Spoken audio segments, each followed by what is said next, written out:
I want to talk about one thing that I know some of you will recognize. Are you holding your phone a little further away than you used to? Or you're squinting at those little letters? Or if I'm really honest, sometimes when I have to see something, there's like this little blurry spot in the middle. And my glass prescriptions have changed in the past year. Every time I seem to go, it seems my prescription is a little different, but not so different that I need new glasses. But I'm still not seeing as clearly as much as I used to. So the truth is, my eyes are aging, and I suspect yours are too, perhaps, or you wouldn't be curious, I think, about what can we do? And that's really what I want to talk about. Is there something we can do to help ourselves to improve our vision? Can we be proactive? Just like I was talking about the hearing loss in the last one with being cautious around high decibels to protect your hearing, maybe there's some things we can do that are going to help us protect our vision just as equally strong as I think is possible. And I really want to share this because I'm a health psychologist. I've been doing research for about 30 years, and I don't like to overclaim things, but when I went and looked at the research, I was really surprised. It's not magic, it's not a cure. But the answer is, though, that there are some things that are very hopeful when it comes to your eyes when you do things that are about the yoga practices. And that is really very fascinating how there is this wonderful practice in yoga that's supported by research to help us with our aging and how it impacts our vision. So I'm going to talk about the science and the soul of it. So please join me. I'm here every week. I'm MC. I have a doctorate in health psychology. I'm a researcher because that's what I am. I'm a curious person. I like to get questions answered in a very concrete way. And this is a vision episode. And I want you to really think hard about how you're doing things to support your health and your vision. So please subscribe. Please join me here each week. I truly love coming here and sharing because it means so much to me. So, the vision episode. What is actually happening when we're aging? I think that's really the part that the difficult thing to understand. It's the fact that our eyes are undergoing several changes that are very distinct. And because they're not all the same problem, yoga doesn't always address all of the problems equally. But the one thing we do know, is the word presbyopia. It comes from the Greek called aging eye. No surprise there, right? And as one researcher put it, it's like death and taxes. Our eyes will age, it's inevitable. And typically it begins around the age of 40. But if you're like me, you've had issues with your eyes since a very young age. I've worn glasses since I was 10, I think. So as we age, our eyes gradually lose its elasticity. And that loss of flexibility is what is critical. And how can we actually do something? We want to have things that make it so that our lens in our eyes can easily shift to focus on nearby objects or faraway objects, or the print can get blurry, or the phone moves further away. That's when it all starts when we're around 40. But closer to 50, almost everyone is affected to some degree with their vision. And then by the time you're my age, 65 or older, the process is essentially a done deal. Your lens has lost a lot of its ability for accommodating that shifting from distance to near vision.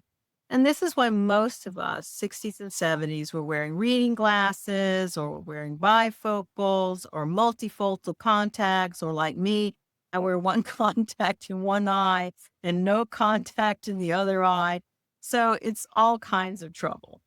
Then the other thing between the darn changes in our vision is what happened to me several years ago is dry eye. Damn thing. It was unbelievable. I suddenly had eyes that looked like I had been up all night. And at somewhere between 5 and 30% of older individuals will possibly suffer from dry eyes, and it'll increase as we get older. And women are more affected because of our hormones. So that's another big deal. Dry eyes cause not just discomfort, but blurred vision. Why do you think I'm getting blurred vision? Which means our glasses won't fix it. And that's the thing that's really disturbing me. Dry eye syndrome can affect about 20% of adults over 80 and is significantly more common in women. So it reduces the blink rates and you have an oxidative stress situation going on. So I'm using two things for my dry eye syndrome. I have a prescription I use both in the morning and the evenings, and then I use that Lumify for all the redness. And it seems pretty good. And believe me, I monitor my dry eyes each year. The other thing we need to monitor is glaucoma. I went through this with my dog. What a disturbing situation that was. Glaucoma is damage. It's pressure to the optic nerve. So not always complete damage, but it is associated with this elevated pressure that's inside the eye. It is the second leading cause of blindness worldwide. So if nothing else, you need to get your eyes checked just for that, because it increases significantly as we age. And the problem with glaucoma is that it has no symptoms until the damage is done. That is really what was disturbing. And I learned this with my dog. When the damage was done is when we finally saw something that was going on. So really going to see your eye doctor in a year at least is one of the most key elements to keep you from prevention of anything that could cause you to lose your vision. I think the other issue is what's called age-related macular degeneration, the central vision one. Now, this is very disturbing, but I did talk about this with red light therapy. If you catch this related macular degeneration, it's where a part of your retina that is responsible for the focusing of your vision. It's for sharpening how you see things centrally. It is the leading cause of serious permanent vision loss over 50, affecting roughly 1 in 10 adults in the U.S. The progression is slow. The wet form can cause rapid vision loss. I think the dry form includes a slower process and it's a lot more blurry in the center of vision or distortion with straight lines. So that's really important to follow up with your doctor, because if you catch it early, you can possibly prevent further decline. So here's what I want to be very careful with you about, because this is where this topic sits right on the edge of what the evidence supports. There is legitimate research, and it's also a lot of wishful thinking and wellness culture around yoga and eyesight. So I'm going to tell you which is which, okay? So here's what yoga cannot do. And I'm being very straightforward with this because I think you'll trust everything else more if I do.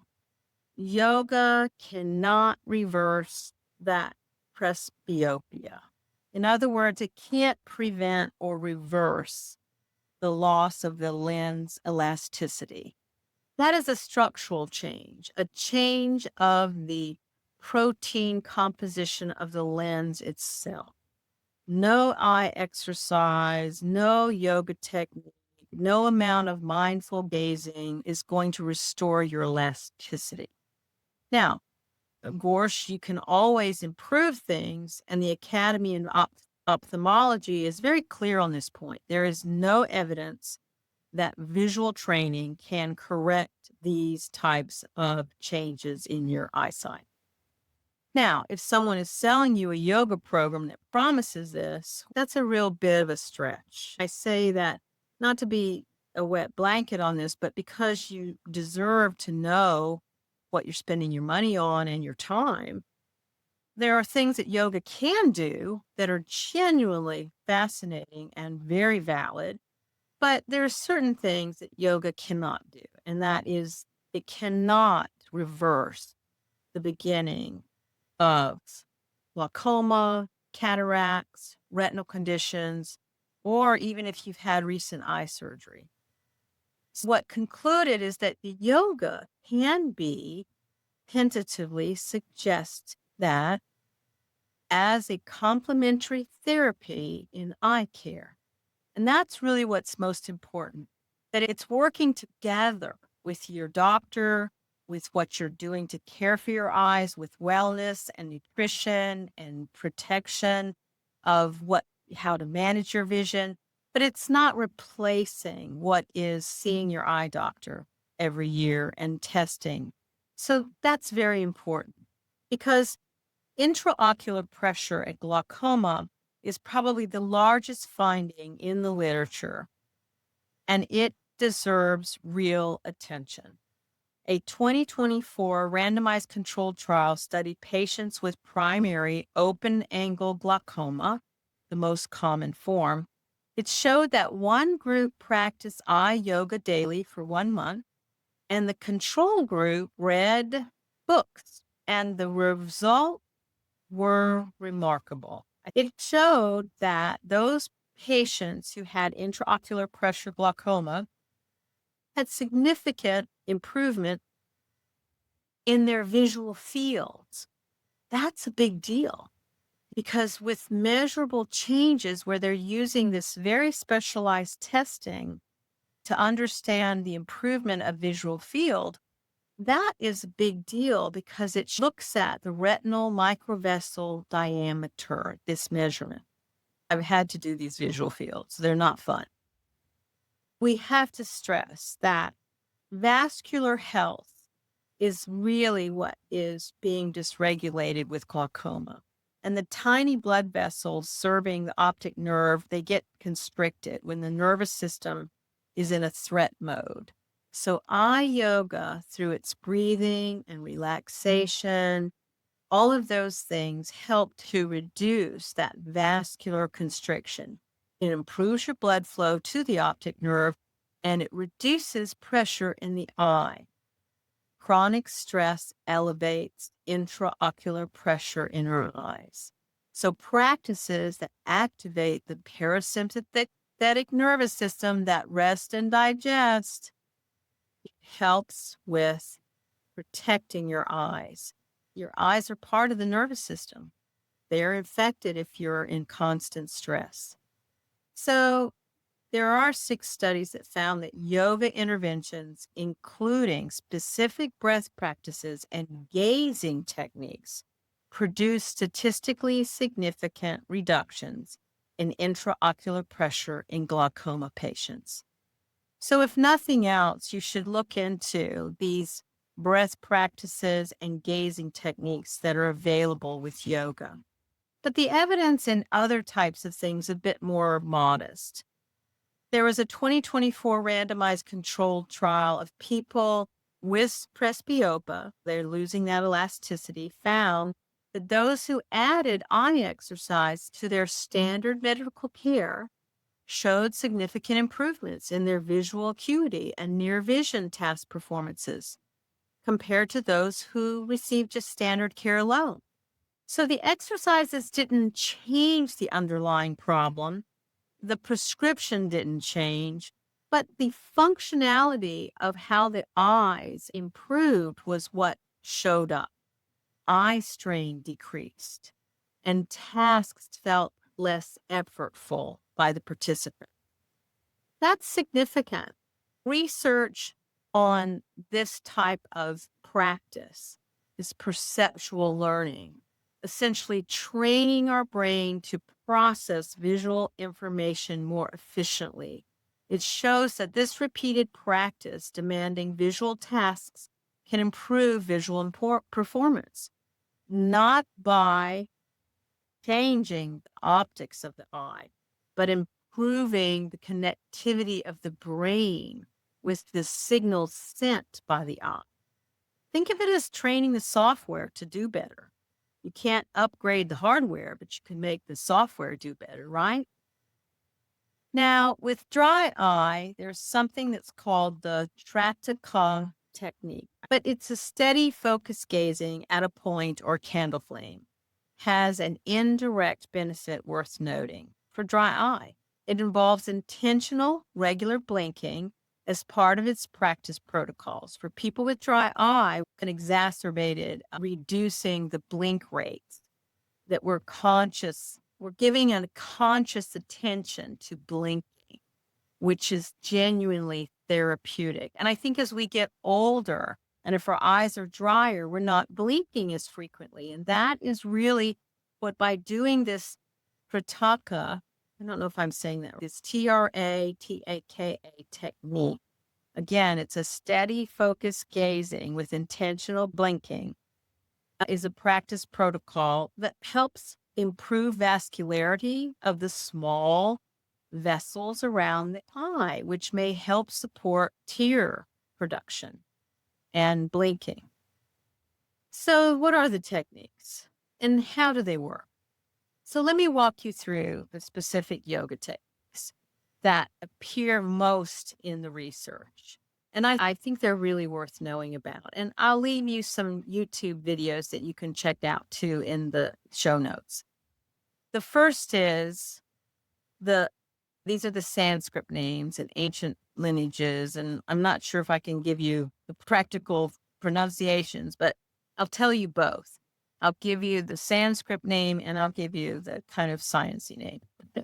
Like I said, the Trataka or Trataka, steady gazing, is a hatha yoga purification practice that involves steady gazing at a single point, unblinking gaze, and it traditionally is a candle flame, but it can be a dot on a wall or a store or any fixed object that you want.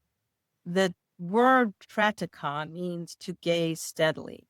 And the practice works in layers. At the level of the ocular muscles, this steady gaze, followed by directed eye movement, strengthens the muscles that control gaze and reduce habitual tension pattern at the level of our nervous system.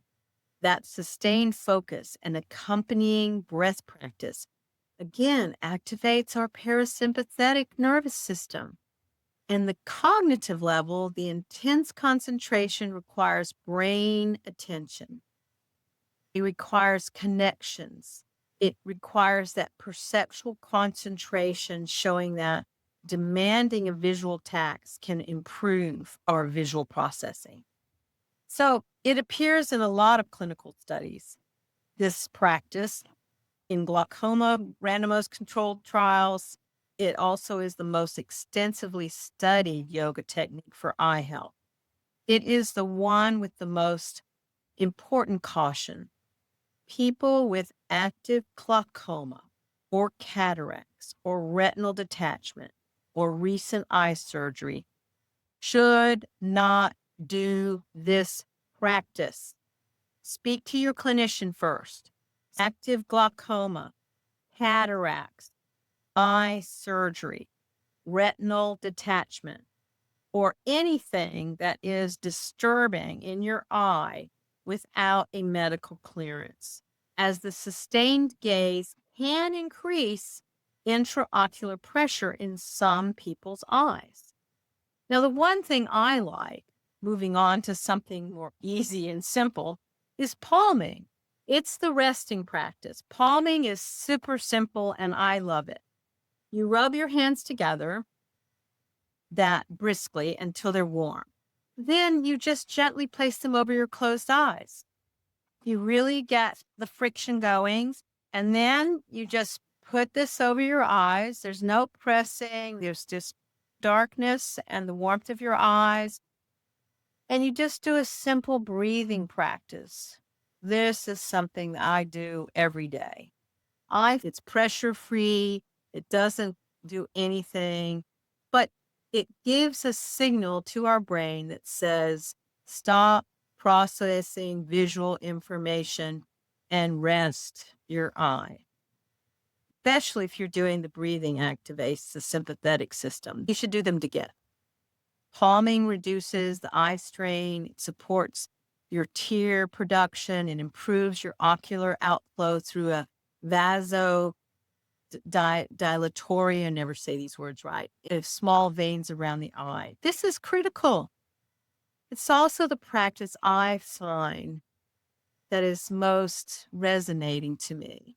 There's something about it that deliberately choosing not to look and using the warmth of your hands, the energy from your hands.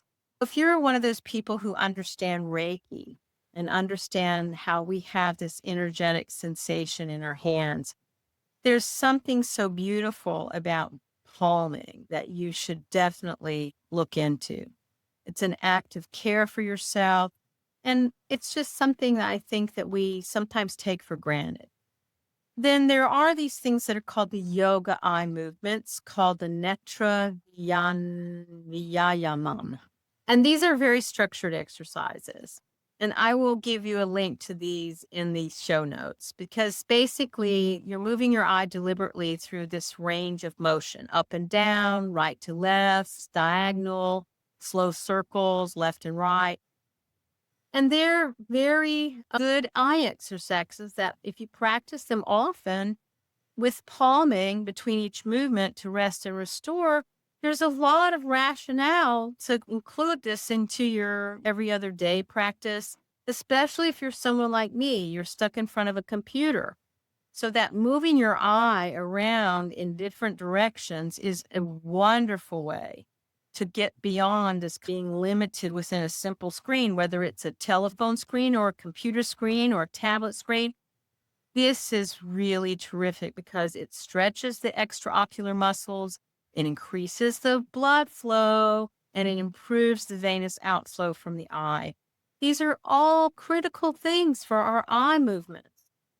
And it doesn't do anything huge, and it is very modest, but it definitely can reduce this burden of our near vision tasks.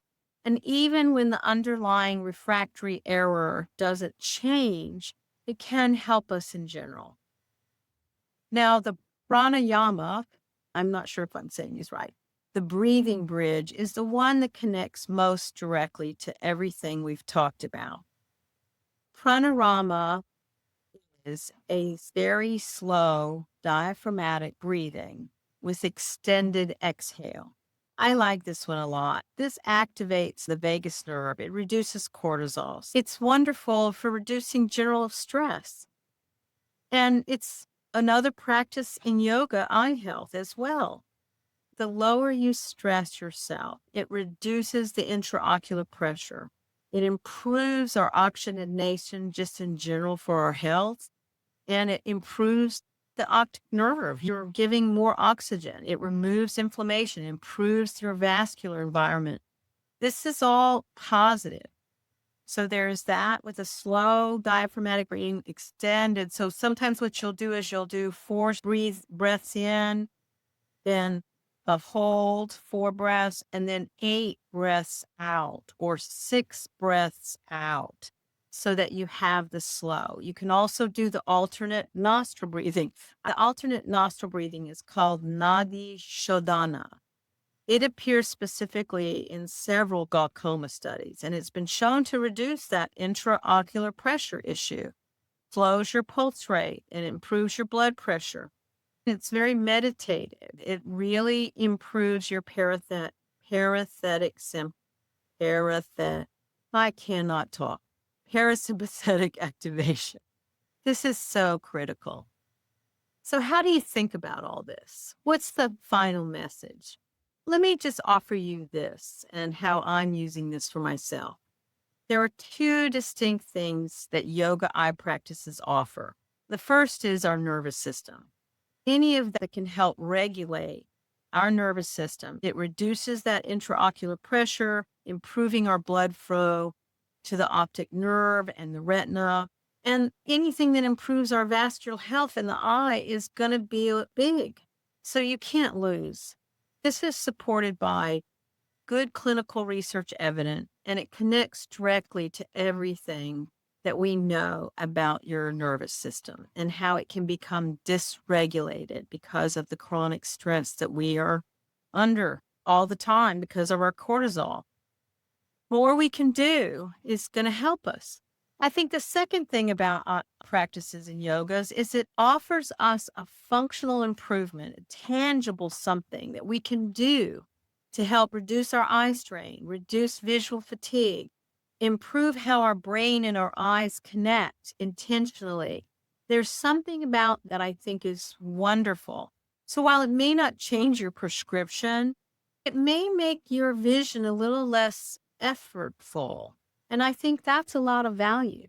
So those two things are very meaningful to me. So I've included calming. I always do the breath exercises. I'm going to increase more of my awareness of using the eye movements and the blink state, staring at an object and breathing. Those things I think are very useful, and I haven't been doing those. And I'm going to start doing that, and I'll tell you how it feels. But while we know that our eyes will be aging, no matter what we do, at least we're doing something to make our vision intentional, an intentional awareness about our vision. So let's do everything we can so that we're not waiting to the very last moment when suddenly we're finding ourselves faltering because our vision is just really declined. Do one of these things. Do just the breath exercise where you do the one that's short, hold, and a long exhale, or the nasal breathing. Those are simple. If you want, after talking to your doctor, see if you can do the steady, unblinking gaze or do intentional blinking. And then, if it's possible, do the one where you're doing the exercises intentionally, that you're changing how you're focusing. I think there's also an exercise where you look far and then look close. So again, you're working with that elasticity.